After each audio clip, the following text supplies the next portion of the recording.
Muhammad Taufik Maulana adalah penyuluh agama Islam non-PNS Kementerian Agama Kota Denpasar. Sudah hampir 5 tahun, dirinya telah mengabdikan diri kepada masyarakat melalui Kementerian Agama Kota Denpasar. Hingga saat ini, Taufik aktif memberikan penyuluhan dan bimbingan kepada masyarakat, mulai dari generasi milenial, bapak-bapak, hingga ibu-ibu, terutama kepada majelis binaannya di daerah Denpasar Selatan. Assalamualaikum warahmatullahi wabarakatuh. Kawab Kecamatan Denpasar Selatan, salah satu penyuluh non-PNS yang bernama Bapak Muhammad Taufik Maulana.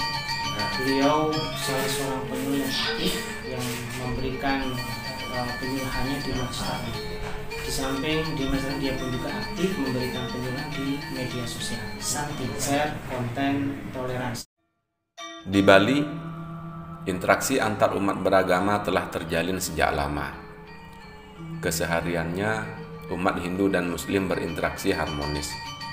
Oleh sebab itu, sebagai agen moderasi beragama, saya memiliki tanggung jawab untuk menjaga hubungan yang harmonis ini. Di majelis taklim, saya sering mendapatkan pertanyaan tentang hubungan antar umat Hindu dan Muslim. Semisal, apa hukumnya menerima buah-buahan ritual dari umat Hindu? Atau apa hukumnya ikut ngaben? Atau pertanyaan-pertanyaan lainnya. Dari sekian pertanyaan itu, saya tulis dan menjadi buku Fikih Muslim Bali. Saya juga aktif membuat konten di media sosial melalui media dakwah yang bernama Aswaja Dewata. Aktif membuat konten di medsos inilah saya namakan program Santi, yaitu share konten toleransi. Program ini menjadi program utama di masa pandemi untuk tetap mengabdi kepada masyarakat. Program Santi, share konten toleransi ada 4 macam. Yang pertama, share konten ngaji kitab kuning. Ngaji kitab kuning menjadikan pemahaman dan pengamalan beragama yang moderat dan toleran. Inilah yang dirasakan oleh para jemaah binaan saya. Yang kedua, share konten tulisan berupa opini atau artikel.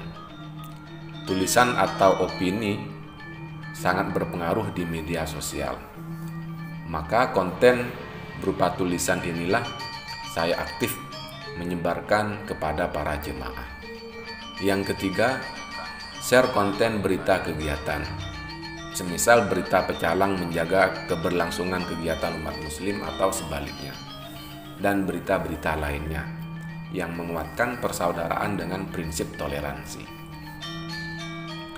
Yang keempat, share konten berupa quote atau mimi. Saya juga membuat quote atau mimi yang isinya mengandung spirit toleransi agar dapat menularkan semangat saling menghargai antar umat beragama. Inilah 4 macam dari program Santi.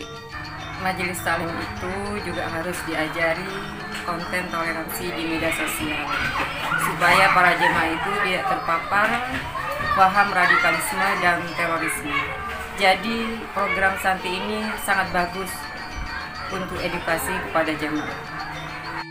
Program Santi ini memberikan pemahaman kepada saya tentang ajaran Islam yang toleran. Dengan mengikuti program Santi Ngaji Kitab Kuning, saya paham Islam yang ramah.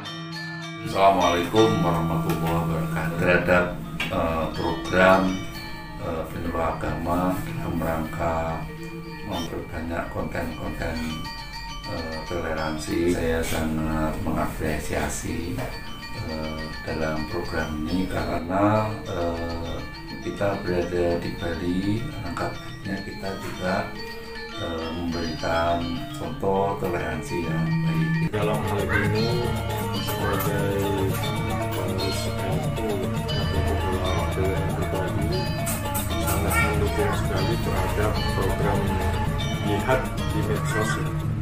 dengan share konten toleransi yang digagas oleh penyuluh Denpasar untuk menangkal paham-paham radikalisme dan terorisme.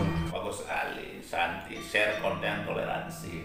Nah ini kan sangat bagus, terutama di dalam menanggapi, ya kan, provokator yang ingin memecah belah bangsa, ya kan, ingin memecah belah bangsa, karena kita tahu sekarang zaman media sosial. Program Santi ini sesuai dengan misi ayat wa ma arsalnaka illa rahmatan lil alamin. Tebarkan konten toleransi yang mencerminkan kasih sayang antar sesama demi wujudkan kedamaian. Santi dari Bali untuk NKRI.